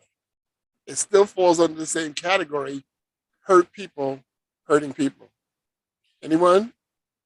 I want to take a stab at it, and I want to turn it over to my colleagues. I can definitely way more eloquently say what I want to say. But go for it, Malik. We did our own barbershop last week. Go for it. Part of me, I don't want it to be. I don't want the hurt people. Like, absolutely, hurt people do hurt people. Heal people heal people. People who were hurt can be healed, and I don't want the narrative to just be like hurt people, and because you were hurt, like that's the cycle for you to continue hurting people. And I think that's definitely something that we have to be cognizant about. Just because many of us, including myself, I can use my I terms. Like I've been hurt. I'm a survivor. We're seeing all of this. We're seeing this in my household, but I had to take some steps to heal myself, and I think that that. I just want to leave it there. Anyone else? Because we see a lot of this is going on in our community now, that we have a lot of hurt young people. And I know with the pandemic coming out, I've heard some statistics that because of the pandemic, a lot of our young people and people in our community are hurting each other. You see homeless people on the subway who are hurting. They're hurting people on the subway system. John, I saw you have your hand up. Go ahead, John.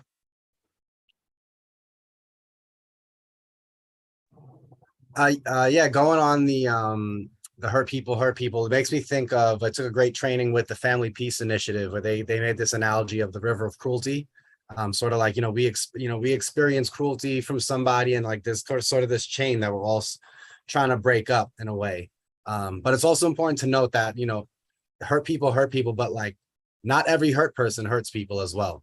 So I think, and it was in a different training where it's like at a certain point, what makes people hurt people is like when we make a justification to hurt people in our heads, So I think that's a key thing, that like that's not most people that get hurt don't hurt other people, like we oftentimes like internalize. So I think that's a key thing to think about, is like what makes a hurt person start to justify hurting another person. Right. Rihanna? Just I guess any last thoughts? Just a reminder to all of us that like everyone said, like Malia said, hurt people, but that does not give the excuse for it, right? We deal with child welfare a lot. We deal, even thinking about, I could hear the passion in Claudette's voice and Wanda's voice when they were speaking about the nucleus is the child, right? So when you have to think about all these different lenses, we also have to remember that the person causing harm has a lot of unaddressed mental health needs, right? And if we can't get that in check, how else can we move forward with them being around their children, with them being in the community, with them being able to be effective citizens in society? So, Chris? Yes, I just had a few parting words to give everyone so they can be effective allies in helping survivors. First and foremost, for those who are not fully educated or not at all, it's important to educate yourselves on domestic violence, the warning signs, and the available resources, as you never know who you know or may meet who may be dealing with domestic violence. Secondarily, providing resources doesn't have to be hard. It can be as simple as giving a victim or a perceived victim a hotline phone number or text number. And lastly, providing a safe space to confide in the domestic violence that's being dealt with is crucial. A listening and empathetic ear can really go a long way. And for everybody out there listening and who will be seeing this on replay, I want you all to know that you are very important. Abuse is not okay. You deserve to feel safe and happy. Hope is available. You are a survivor, not a victim. Stay strong. Chris, I should let you close that. I should just end right there, Chris. I should let nobody else go. That was excellent, Chris. Thank you. I don't know if we could even say it any better, but outstanding. Wow. And Chris, is there a 1-800 number or a number you want to give out if you need time to get to it? I will come back to you. Do you have a number, Chris, or something for people? Yes, I would say New York City Well, the city's mental health hotline is pivotal, probably one of the most important ones of them, and I've used it myself many times. They have a text, a phone number, and a chat. And if you would like, I can grab the number for you real quick. And I'm coming back to you. Chris. So John, you have to go after that, because I don't know if anybody else really wants to go after Chris right now. So John, you're up for last parting words. Oh no, I just appreciate being in community with you all and doing this work with you all. And yeah, if you have questions about the R&R program, Respect and Responsibility at Steps, the email was dropped, accountabilityworks@risingground.org. So respect to you all. Thanks for being here tonight. Carrie?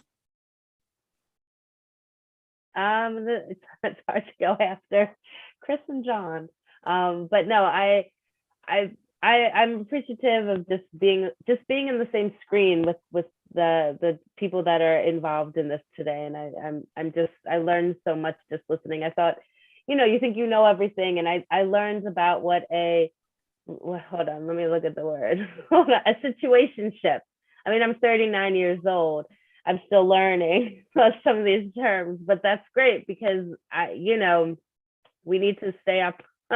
No, we need to stay up on the time. So I appreciate that because it's respect also to the people that we're servicing. We want to speak their language and understand them. Thank you. Danielle? First of all, thank you for this panel. Thank you for letting me be a part of it. I think my last parting words are you should take yellow flags as yellow flags. Don't wait for them to turn red. You should believe people when they show you who they are. Because I think it's in human nature to almost make excuses for people, or, oh, maybe they're just having a bad day, or, oh, they didn't mean it like that. Don't make excuses for someone else and their actions. Trust your gut. Rihanna? Rihanna? No, I didn't know if you were saying Brianna or Rihanna. Rihanna, no, Ray. I want to thank you guys so much for having me. This conversation was awesome, very informative. My parting words are: one, it's okay to not be okay, but there's so many resources out there to help you. And it's okay to understand certain behaviors, but you have to make a choice for yourself to go out and get help. You can either be a product of your environment or you can overcome it. All right, Brianna now. I'm resonating. I align with all the views and all the last thoughts that were shared. I'm a big advocate for persons causing harm getting the treatment they need. So yes, let's just keep trying to do some better work for the future generations. Great. Sue? Hi, it's a pleasure to be part of this conversation. The information was really awesome. What resonates for me is that we as a community are understanding that the person who chooses harm needs assistance and help also, because they are members of families and they are figureheads in their families, and we are all coming together. And I think I've been around for a long time in the world of child welfare, and a person causing harm usually didn't get any attention. So the attention that we're giving them right now is just so awesome. Ms. Hall? I'd like to say thanks for the invite for this evening. I think we are part of the village. So as village leaders, we will need to move this to help the village to heal in our best effort. And we know it will take some time. So all of us who are here, as we bring others to be a part of the conversation, it is my hope that we will make those change. And again, as Susan said, the person causes harm is one of the least liked person, but back before this became the new that we're looking at in child welfare and in social work. So helping that person, we hope that will make the difference. So thank you for allowing me to be a part of your space. Brother T. Rock. I just want to first say thank you guys for holding a forum like this. And secondly, I just want to also thank each of you that are on this call, that are on the ground floor. That are on the front lines every day, really helping people learn how to love themselves better and others, and really just figuring out how we can just treat each other as human beings, So thank all of you. I know all of that can be draining, it can be frustrating, and it can feel sometimes like, that your efforts may be a raindrop in the ocean. But I assure you that whatever you are doing, that is to the best of your ability, that is a great service and something that you should feel noble and honorable about. And if no one says that, I appreciate you. Thank you, Rock. Anna? I just want to say thank you. Yeah, that's pretty much it. Okay. Yeah. Short and sweet. Wanda, and tell us a little about the theater company too, Wanda. About the what? The theater company? Oh, Art Transforms? Yes. Okay, Art Transforms is a visual art organization, and we go into the domestic violence shelters and we do healing with art circles with the women there. We recently created a quilt. Each panel was about a woman's experience. So art is a non-threatening way to educate, communicate, and express feelings and emotions. And so that's what we do at Art Transforms, is give that outlet to help build self-esteem, but also to help the participants tap into their creativity and dissolve the pain by creating something, by creating artwork. And what I would say is thank you for the opportunity. Thank you, Tisa, for inviting me and being a part of Voices. There's forums like this that's needed. The only way we're going to reduce gender-based violence, domestic violence, intimate partner violence, whatever you want to call it, is to have forums like this and to educate the community. And one person go tell another person, go tell another person. That's the way that we can make that change. Thank you for the opportunity. All right, before I introduce the last two, Chris, you got some last thing for me, Chris? I see your hand. Yes, I wanted to provide the phone number for New York City Rail, which is the free 24/7 confidential hotline. It also has peer advocates as well if you want to just talk to somebody on a friend-to-friend base kind of level. Their phone number is 888-692-9355. Again, 888-692-9355. And I just want to let everybody know that you are warriors, whether you realize it or not. Chris, you're a warrior, and we appreciate you because you dropped a big jewel at the end on us. we love it. Thank you, Scott. And thank you, Tisa and Barbershop, for allowing me the opportunity to be on this great panel today. So Malik and then Tisa, I'm gonna let you bring it home. So Malik, you and Tisa, the last two. Oh, so I said something a little bit earlier, but I just want to, I know we're getting close on time, and I just want to thank everyone for all the work that you do, especially those of us who are showing up with our own lived experiences and, the experiences that we continue to live in. I know that isn't hard. I know that isn't hard. I know that is not easy. I know that it is hard. And I just want to uplift and shout out to everyone. And I'm going to be putting my email in this chat. I definitely would love to have partnerships like with all of you. So I look forward to that. Tisa, you have the last word before me and Mike close it out. I know we're out of time, so I'm going to talk really quick and just say that all of this is going to be in the chat. I want to end on resources. You can see that we're trying to attack this issue from a lot of angles in the city. We got DYCD, we got Mayor's Office, we got ACS, we got community-based organizations. So, we got youth here. So I love that. But this is what I want to say. If you or anyone you know is experiencing domestic or gender-based violence of any kind, we have a 24-hour hotline, 1-800-621-HOPE or 4673.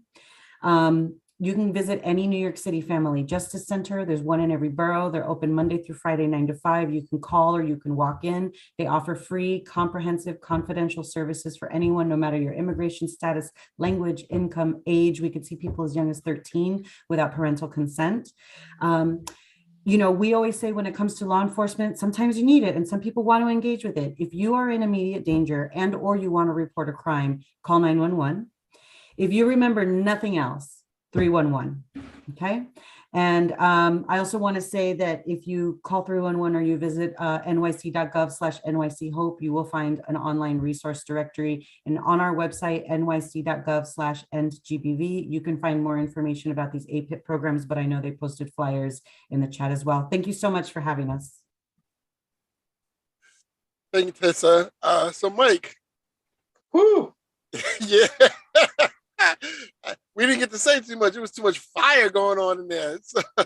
No, again, I apologize that I was late signing on, but I'm thrilled and delighted that we had so many great perspectives. As Tisa pointed out, you've got ACS, you've got NGBV, you've got just younger people who just feel passionately about these issues. And it's no surprise to me we had a fantastic conversation. One thing that I'm sitting with is the moment that we're living in right now. There's a coarseness politically, socially. You guys were touching on this in the middle, right? We're in a time where it could be easy to think, well, look at what people are doing over there, and they're treating each other in unkind ways. And where's mine? I'm trying to get mine. But this thread through that we've heard throughout the discussion, when we're talking about domestic violence and power and control, that chart, I think it was John that put that chart up, was so helpful. Looking at what are healthy relationships, what are unhealthy relationships, what are those characteristics, and what are abusive relationships, right? And as many have said, once we caught on that phrase about hurt people, it has to do with, we've all experienced hurt, grief, different things have happened to us. It's how we've taken it, how we've internalized it, maybe decisions we've made, and then our decision about how we're going to treat other people. We've got to pay attention to ourselves and take care of ourselves. I think that's what we heard folks saying, and be willing to be kind to each other, even if someone has been unkind to us. So for anyone who would be a good candidate for that APIP program, please find out about it right away. For anyone who recognizes there's characteristics of the relationship that I'm in right now that don't seem healthy, many resources have been shared in the chat, have been said by the panelists. Please go and get help, and don't be afraid to be an upstander rather than a bystander. If there's someone who can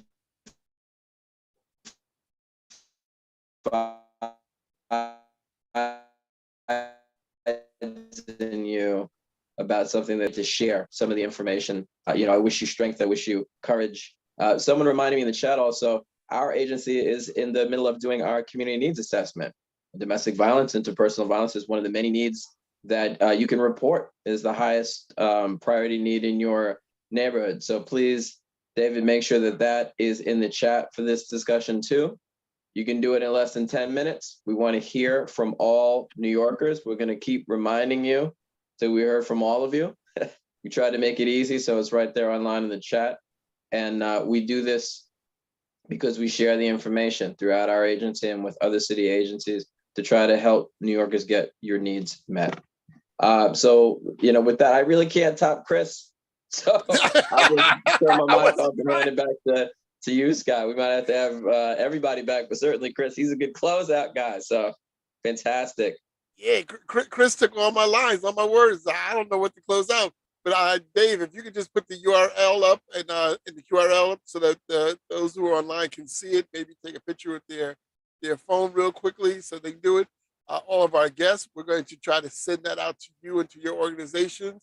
And once again, the need assessment is something we really want help with getting people. Anyone over the age of 14 can fill out the needs assessment and they can get their opinion of how we should be spending these funds around the city and what their needs.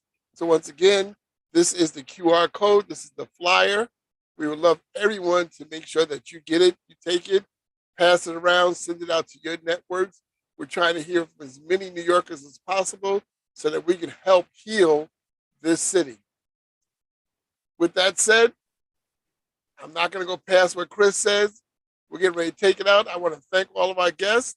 I want to let everybody know next month, our conversation, we're going to be talking about gun violence. And we're going to be talking, we have a lot of community experts that we're going to be inviting in. So we'd like to make sure you tune in if you have some conversation to help us talk about this conversation about gun violence in our community. We're always here to talk. That's what the barbershop is, a place to have a conversation that we can always be able to help one another to move this community and to help heal New York. So Dave, with that, take us out.